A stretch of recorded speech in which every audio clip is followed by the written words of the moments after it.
Take it away. Hi, everyone. Hi. And hi, David Hiagwa. I see you over there in the back. My two friends from long time. Guys, can you hear this? No. Then quiet down. All right. This is great, actually, to be able to see the room. Is everybody, can you all hear me okay? If they Yeah. quiet down, they will. Okay. It's still not quiet though. I'm kind of curious. I hear there's some poets in the room. How many of you are poets with a show of hands? Okay, that's good to know. Because I want to gear the talk. I mean, it won't be a super long talk, and we'll leave questions at the end for Q&A. But I want to be sure that everybody gets something out of this, because I know, everybody's writing, different things. How many people are writing fiction? Any nonfiction writers? Okay, that's great. So we have a nice mix of folks. And the process for submitting, so I've been told that you're kind of interested in how to get a literary agent, how to best find them, where to find them, some information on pitches. So that's kind of what I plan to cover here. And I'll try and cover all the bases of nonfiction, fiction, and even poetry. I just finished my MFA in fiction writing, although I had started my program in nonfiction, and really fell in love with poetry while I was in the program too. So if I could go back to school and do it all over again, I might major in poetry, because I'm interested. And one of the things that I did actually in preparation for coming here and talking to you is I was like, let me look. The information that we get on poets and poetry is really interesting, because we always hear, oh, poetry doesn't sell. And so I thought, I'm going to go on Publishers Marketplace and I'm going to look at the poetry deals right now. And what I found really interesting is that even Publishers Marketplace didn't even have a poetry drop-down list for poetry. So all the deals for poetry were listed in these really weird ways. So there was some that was listed as fiction, like literary fiction. Some was listed as nonfiction, body, mind, and spirit. So the poetry, they didn't even have a drop-down list, which quickly prompted me to email Publishers Marketplace and say, this is sad that you actually don't have a section just for poetry. So anyway, on your behalf, I reached out to them and said, can you create a poetry drop-down list in Publishers Marketplace, just so we can kind of stop with this narrative that poetry doesn't sell, or that, because it is selling, it's just you can't actually tell where it's being listed. And so I thought that was really interesting, and something I just found out in preparation for talking to you today.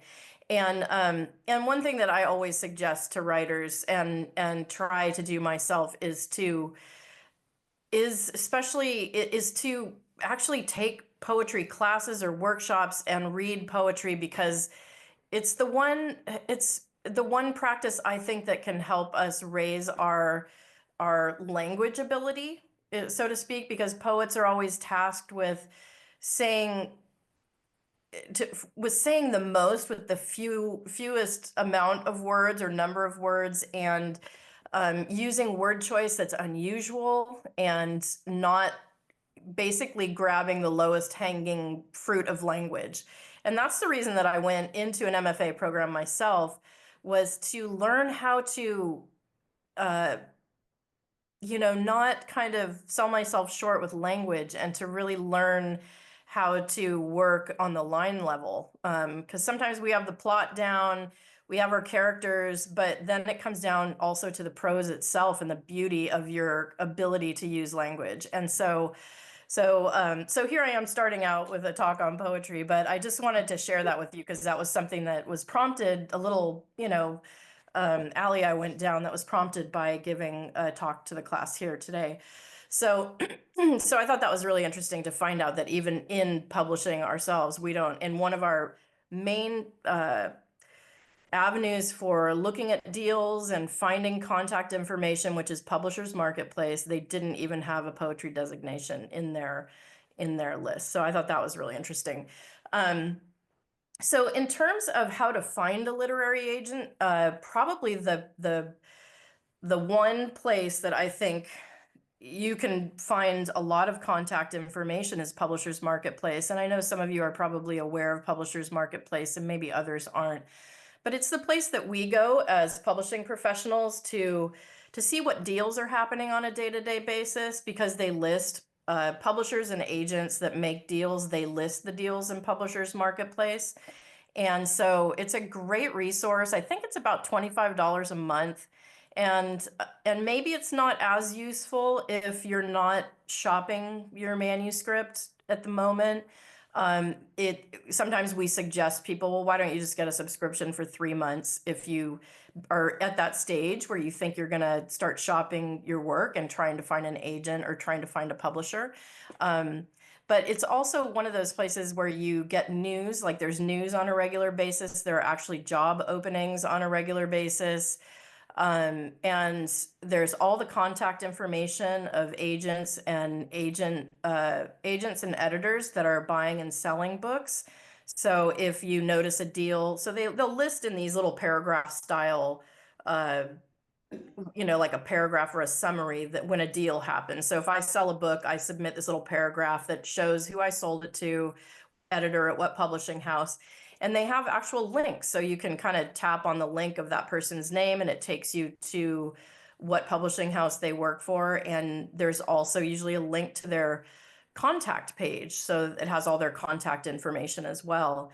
And nowadays, Publishers Marketplace is it's seen some changes in the last year in that it now has some new features where it'll show you where that person ranks in terms of sales on a certain type, on a genre. So where they rank in sales of nonfiction or fiction or true crime. And so they're starting to get really detailed in the kind of information that they're offering. And they even have a feature now where I can go on as an agent and see who might be a great editor for my project. I kind of played around with that just a little bit, and it didn't really entirely work for me. It's almost easier for me just to sort it out by the genre I'm trying to sell. So if I'm trying to sell a thriller, I'll highlight or use that drop down list and choose thriller and then search recent deals, and I'll see who's making the most deals in thrillers.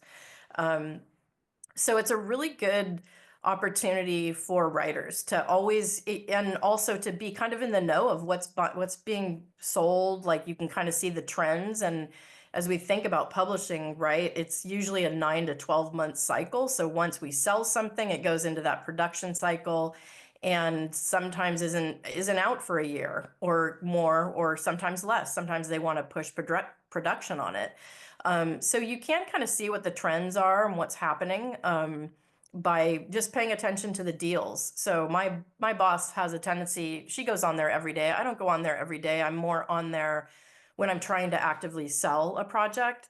And so, for example, right now I have about 12 projects I'm trying to sell because while I was in my MFA program, a lot of people had to wait for me basically because I couldn't do both very well. And so now I'm kind of getting all these old projects that I had out the door. And so I've been on Publishers Marketplace a lot, just looking at who's buying thrillers and women's fiction and young adult and all these different, genres. And so I think that's probably one of the best resources for finding agents to query, and for just sort of being in the mainstream of what's happening in publishing. Not everybody posts information there. I would say a lot of agents want to post there because they want people to see that they're doing deals, and editors also. It's a competitive way to make sure that people are paying attention to what you're doing. And but I have noticed that some of the information there gets old. So when I try to shop a project, I'll look at the information that's there, but I'll also do a search online to make sure that that person is still in that publishing house, because sometimes they move, they get jobs or they get an offer in a different publishing house, and so they'll move but not update their contact information. So I kind of do like a 3-point research on those folks when I run across their names, just to make sure they are where they are and make sure I'm using the right pronouns and that sort of thing. So that would be kind of the number one kind of thing that I would start monitoring if you feel like you're ready to get your work out there and you're actively looking to start querying agents and or perhaps, and one of the questions that I received that you might want to hear about is perhaps going directly to editors, because there are certain situations where, if you're not getting a lot of response from agents, sometimes I will suggest people just try to go directly to an editor. It's not in my best interest to have people do that, but I do work with a lot of folks on a freelance developmental basis. And so sometimes I'm helping to guide them through the process, and they're trying to get agents, but sometimes not able to get agents for whatever reason.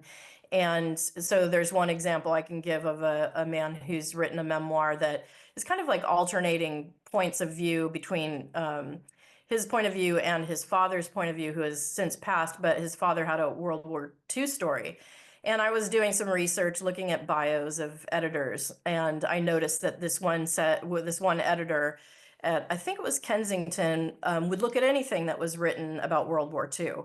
And so I suggested, I went to the author that I was working with and I said, hey, you might want to try, emailing this editor directly because he's actively looking for World War II stories. And so he sent him, an email without an agent, and the editor responded right away. He's like, please send it to me.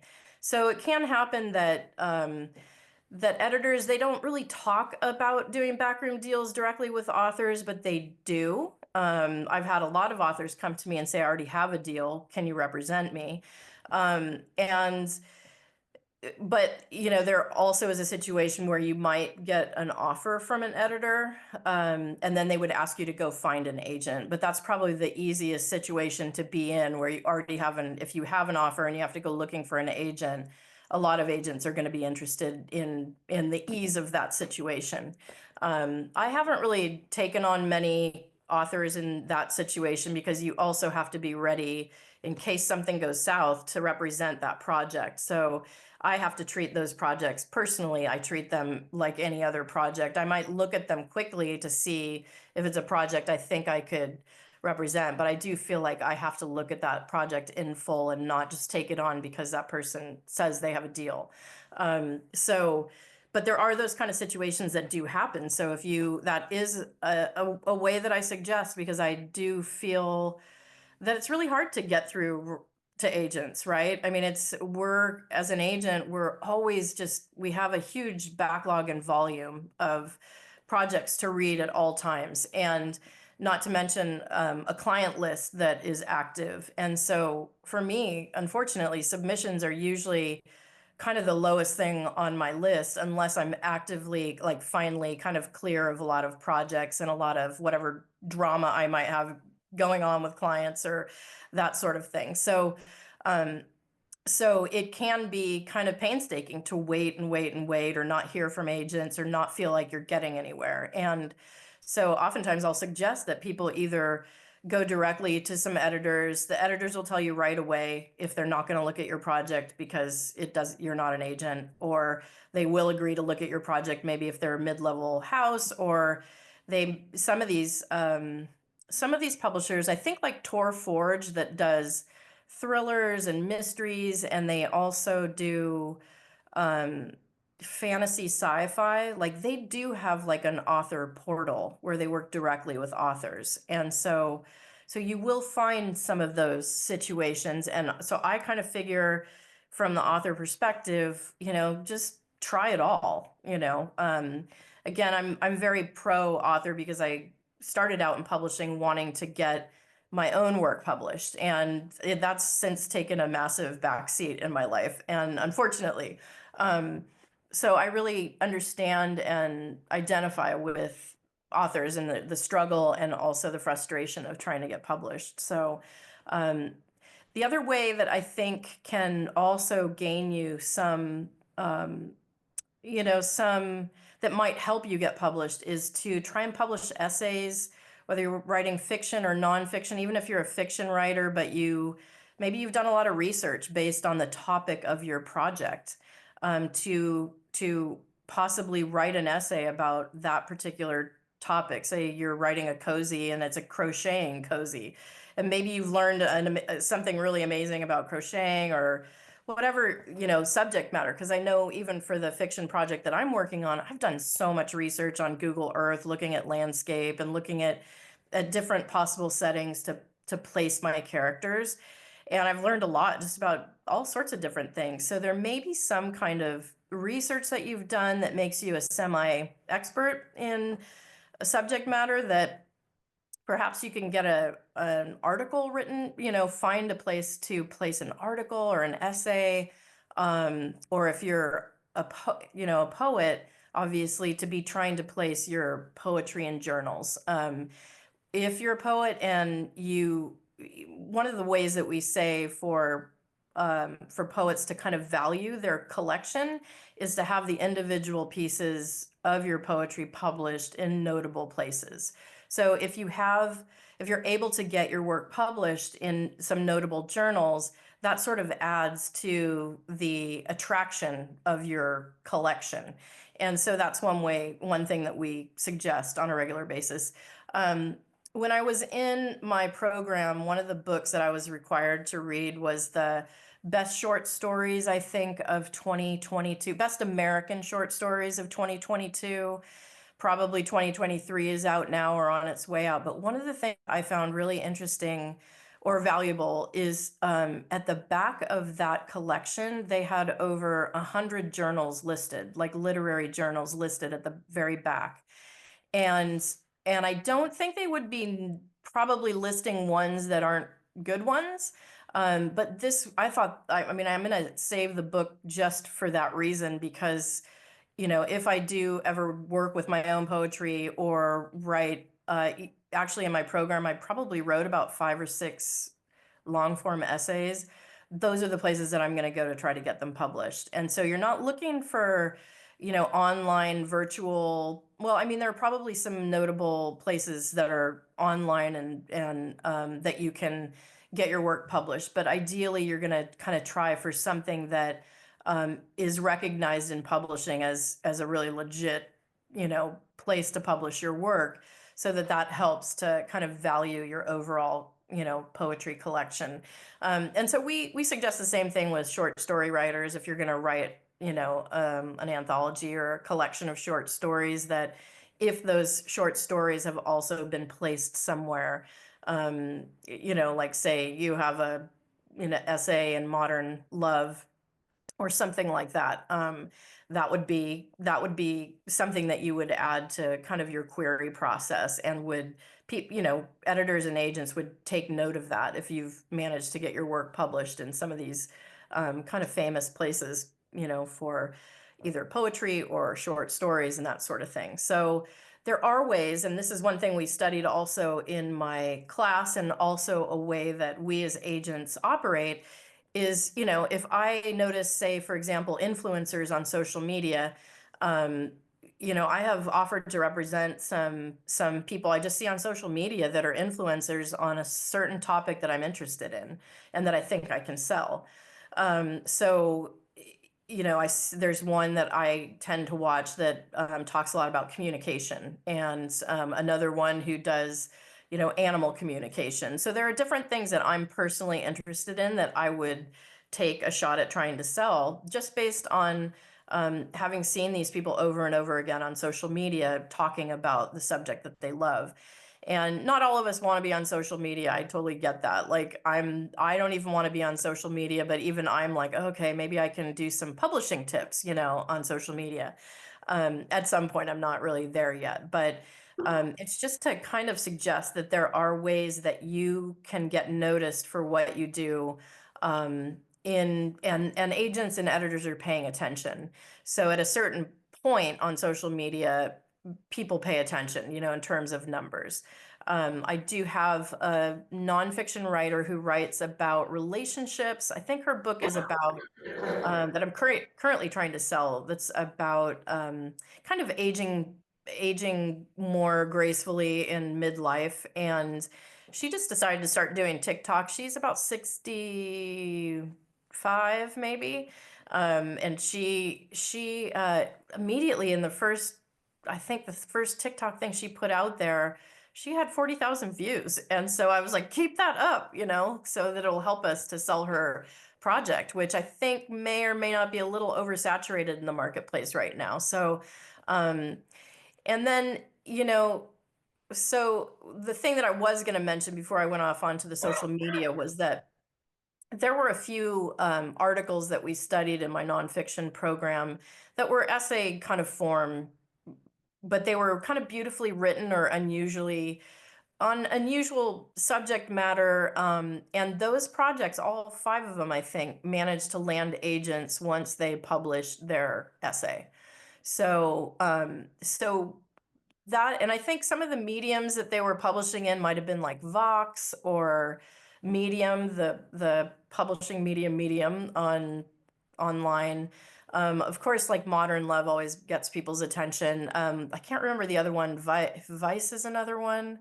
There are different online platforms that are a little bit, that are paid attention to. I think Huffington Post used to be really popular. I don't know if it's still as popular now. But, getting your work out there kind of in an alternative way is another way that you can attract attention. So I wanted to kind of give a few different perspectives on that, because there is the direct sort of cold submission approach where you just hit me up in my inbox and hopefully I can get to it. But I know that it's really frustrating for people, and it takes a long time. It can take a long time. So, I do suggest like keep working on other things, keep trying to get your work out there in other ways, because that also can attract attention. There's one other place that I would suggest is a really great venue for getting your work in front of agents, and a lot of them all at once. And that is, there's a guy who used to work for Writer's Digest called Chuck Sambacino. And he now puts together with his co-founder, I guess, or director of the group. It's called, what is it called? writingdayworkshops.com. And so writingdayworkshops.com, and they have, during 2020, they did all these virtual ones. And so even though it was called like Maui Writers Workshop, obviously it was virtual, so it wasn't in Maui. I just did the Seattle writing workshop, and it basically was online, so not in Seattle. I don't know, I think there's a lot of benefit to it. It's a little easier to kind of make a personal connection like that. So I would advise it if possible, but I know it's also daunting sometimes to sit in front of somebody. And the other suggestions, you can always simply Google, top literary agencies in New York or California, or top literary agencies. Those are always easy ways to find agents. And then the other thing is, usually in the country, there are a few kind of well-known conferences that you could potentially go to, and that would be conferences that are in some of the bigger cities, usually like San Francisco. Seattle has a good one called PNWA, and that's usually in the fall, in September, I think. Also, Oregon Willamette Writers Conference is a good one. Atlanta has a big one. New York usually has one or two. Sometimes they have a thriller mystery conference called Thriller Fest, and sometimes even if it is a genre conference, you can still go there as a non-genre writer if there's going to be an agent there that you think might be a good fit for your list, or a fit for your project. And so oftentimes these conferences too have a list of the faculty that they bring. So like PNWA, for example, tends to also bring about 20 agents, or they used to bring more, but I think after COVID, they were kind of just getting going again. And so it felt a little bit bare bones the last time I was there, but they usually do bring quite a number of agents there. And it's a great conference. I really like that conference. And so that's another way that you can get in front of a number of agents very quickly in a very short period of time. It can be a little overwhelming because they do speed dating, which is like a 3-minute, 4-minute opportunity to pitch. And it's very overwhelming for me as well to hear that many people in that short period of time, but it's still a great opportunity. It's hard to get It's, just because it's hard to get through to agents in that way. So those are probably the top ways that I would suggest, is you're really looking to find how to get in front of as many agents as you can in the shortest period of time in order to kind of break through that wall if possible. San Francisco Writers Conference is another good one. And and also you can pick destinations that you like to go to, and find conferences that are operating in that area or put one on yourself, so those are probably the best suggestions I have for getting through to agents. I think, in terms of what we're looking for, we're looking for compelling ideas and compelling writing. And sometimes for nonfiction projects, we can work with people who are experts kind of in their field and have an idea or concepts that they want to put forward. And ideally, these are there's more development here than so that I'm not the one having to do most of the development work. So for example, I have somebody who comes to me with a project that's almost fully written at this point, and it's a nonfiction concept, like, helping women get through the midlife, or one of the nonfiction topics I think I've recently published was helping women through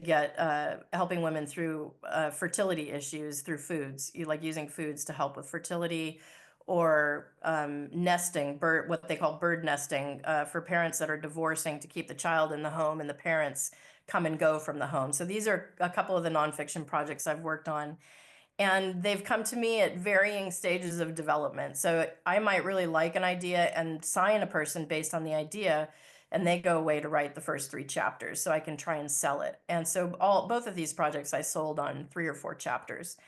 And so, another example is a woman that I want to represent, because I really like what she was doing on Instagram, or I think it was Instagram. And, for a year, I've just been waiting for a chapter. And so I finally got to the point where I'm like, okay, I'm not going to reach out to her anymore, because I've reached out to her for a year. I was like, how's it going with the writing? Like, how can I help you?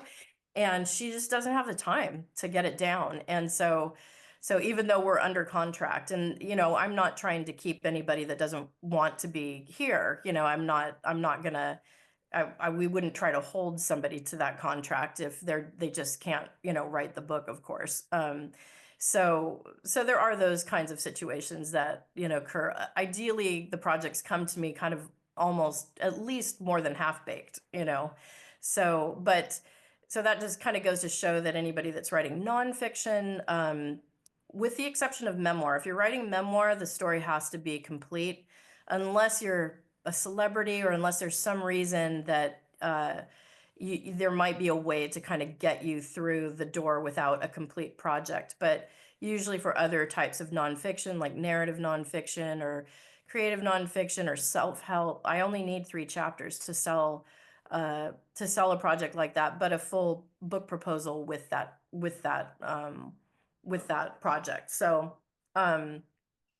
that kind of gives you, a sense of basically what you'd need to have for nonfiction. I'm trying to think of if there's anything else that and just to say that in terms of, what I'm hoping for in terms of fiction coming to me is that ideally that project has been through a developmental editor before it gets to me, because what I find is that most projects over the course of my career as an agent that have come into my inbox have been about 4 drafts from even being ready for an agent. And so it's kind of what prompted me to write my book called The Author's Checklist, which I think you guys know about already. Because I just found that I was giving the same advice over and over and over again. Like the advice didn't change, from topic to topic. So I just kind of put it all in the book, basically. And so ideally, projects I'm hoping, going through developmental editors before they show up in my inbox, only because as I've been in the industry longer, I don't have as much time to go through draft after draft with my authors at this stage, because I have just too many authors at this point. And so, and I'm having to actually, because many of the authors that I've been working with for 15 years, they have,